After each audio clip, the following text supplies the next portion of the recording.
28 na nga mating nay? 18. 18.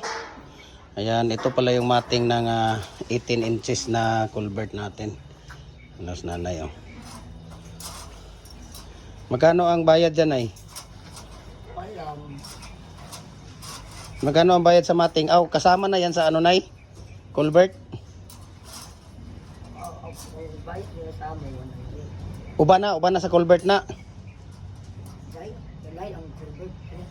Lahi po ng bayad, ani? Di, kaupat sila. Gani. Pila ang bayad sa culvert sa 12 inches? Sa isa ka buok? 18. Aw, 18. 100 ng 18? Nay? Oo. Okay, muna ang mating, muna paghimo mating sa kuan 18 inches, oh. Nas nanay, oh.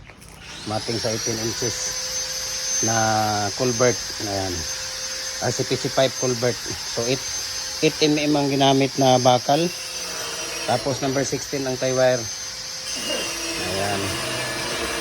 So follow na po kayo sa ating Facebook page, Jim Hardware Kukulamber Concrete Products. Below lang brands, Jim Hardware Kukulamber Concrete Products, Teletuan brands. Triple A and F Kukulamber.